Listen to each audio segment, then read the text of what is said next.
Okay, so I already have the right one loaded on here, but I'm just going to reload it again.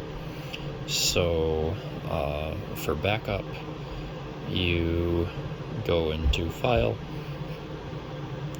and local disk. Where is it here? Macro. And here you have your mfunc and your tfunc. I've messed with mfunc too. Have some.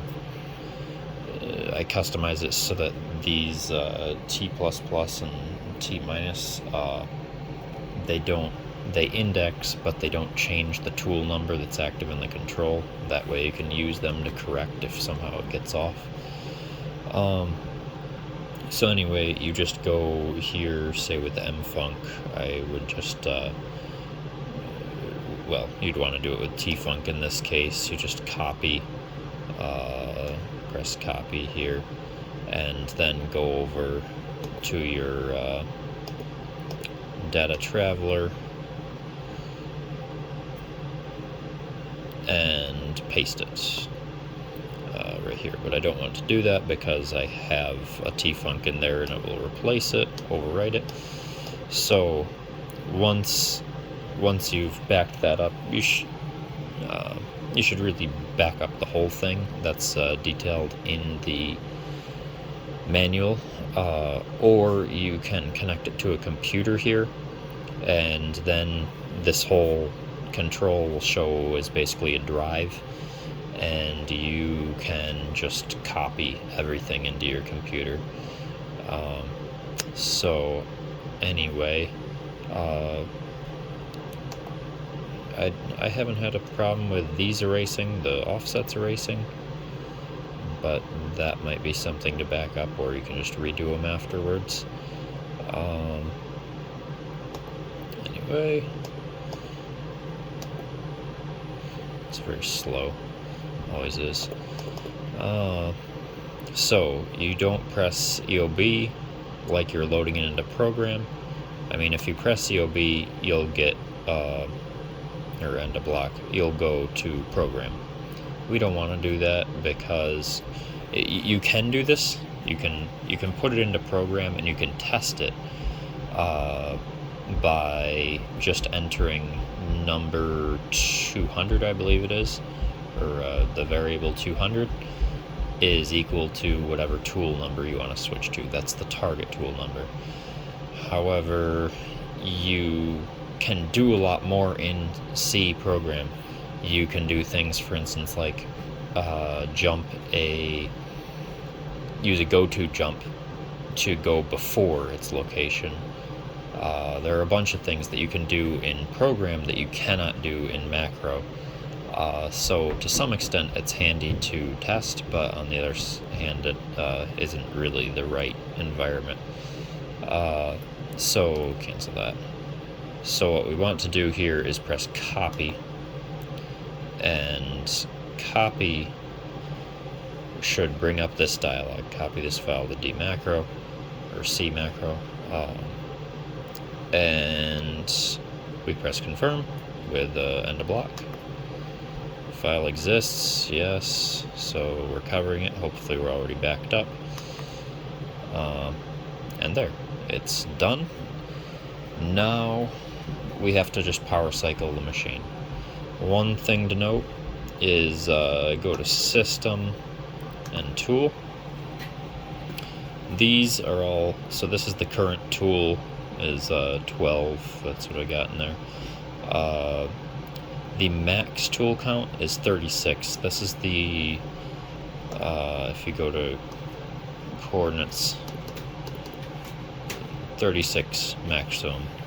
So I wonder, you might be able to go over that, but you wouldn't be able to store any offsets for them. So back to system. Here, so the X standard position and the Y standard position are not displaying what they're actually supposed to, and you can use this to also modify the program to go into different places during a tool change. But the program, the T-Funk program that came with the machine, and the one that I just gave you, don't make use of these. So I instead changed 401 and 402 to be 401 is the amount of tools, the amount of pockets in the tool changer, so 12 in this case, and the Y standard position is now the current pocket number. Of course, it's confusing since I'm on 12. They're both the same. We need the Y pocket. We need the pocket number, because if we go out, we still need to know which pocket the if we go above the amount of tools that is allowed in the ATC and switch manually, we still need to know which pocket is aligned with the spindle. So if you're using the ATC, so you're using a tool 1 through 12, this number, Y standard, or current pocket number, will be the same as current tool number. If you're using above, this the pocket number will be equal to whatever tool you were at when you left the 1 through 12. So anyway, you can check that out. It's something that you check before, after a crash or anything, because, or if you've aborted, pressed reset mid tool change, the tool change doesn't actually happen until the last second. So you've got to make sure that your tool is all still there. Your numbers are correct. Anyway, now I need to power cycle, and then I'll show a test. Okay, so I've power cycled, and now I'm ready to test. Turn on the lamp. So let's go to MDI, and we need to be in edit mode. We are currently on tool 12, which we should double check. I find it's a good idea to double check so here we go. Anytime you change the T-Funk, you definitely should check, because in this case I'm on tool 12, but the pocket number is tool 11, so that'll lead to a crash. So here we go, 12 and the block. But in general, when you power on, check your tool numbers, because I've found that they can change sometimes, and I'm not talking about the pocket number that just changed with, switching the T-Funk program. I'm talking 4120, the main one, sometimes will change for no reason. It's a little annoying, but just be safe. Check your numbers before running a program. You can check it here too. So anyway, MDI, we'll go to, let's call T11, T11 M6, and start that up.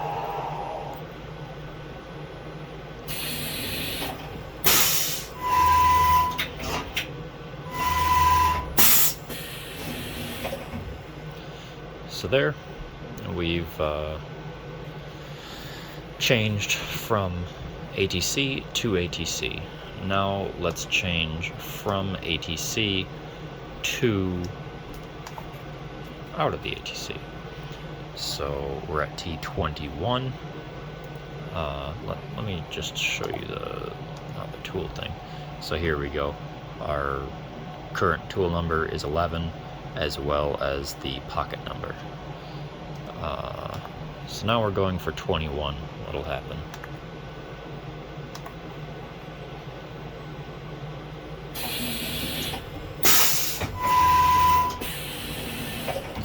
puts away that tool, comes up, and it did close the PDB there, so now it's asking, it says warning, install next tool and press start. So we'll imagine that we install the tool and press start, and our tool change is completed. We just manually changed to tool number 21. We will look at this, and you'll see our 4120 current tool is 21, but our pocket number is still 11, as it should be, because it needs to sit there and know which one's aligned. Back, we can change from 21 to 20, and we'll see out of ATC to out of ATC tool change, all manual. It goes down like it's about to change, but then it realizes and asks you to remove the tool. You remove the tool, press start, goes up to safe position, install the next tool, press start again. Tool change completed.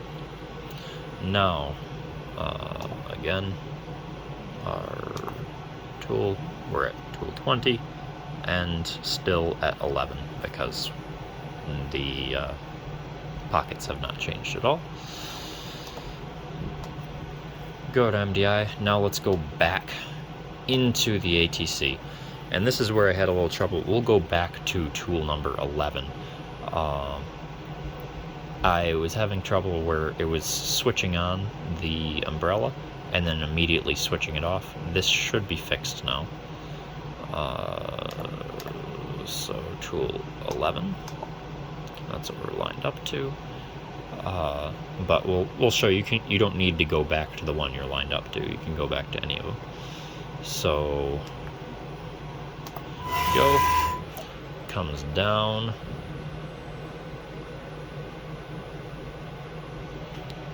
asks you to remove the current tool. Do that. Goes up and grabs it. Now, I would also like to, let's go back to 21.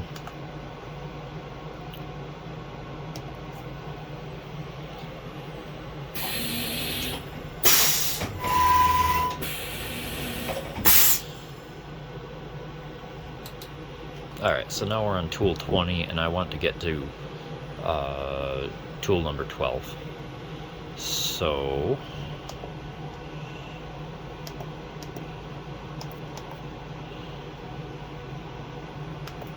sorry, I'm not holding this very well.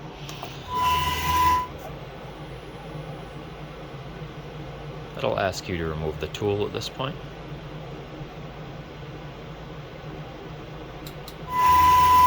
And then it goes back up and switches, goes to 12. So now we're on tool 12. Anyway, hope this helps someone. The other feature of this I can't show because I don't have a jammed spindle. For some reason it happens a lot to me that these tool holders will become jammed in the spindle.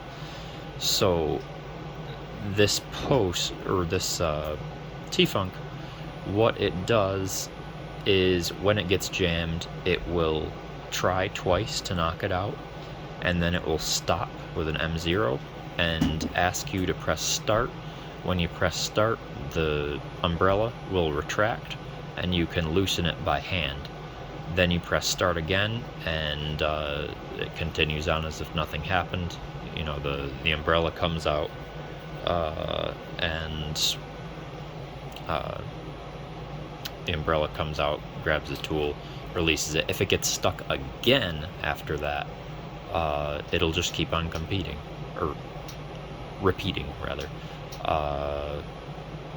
So that way you don't have an error or an alarm happen because of a tool being stuck, and then you have to restart your program and everything. It's kind of a pain. So that's been a huge help for me. What would really be a huge help is not letting the tools get stuck, but I'm not sure how to have that happen. So if anyone knows that, let me know.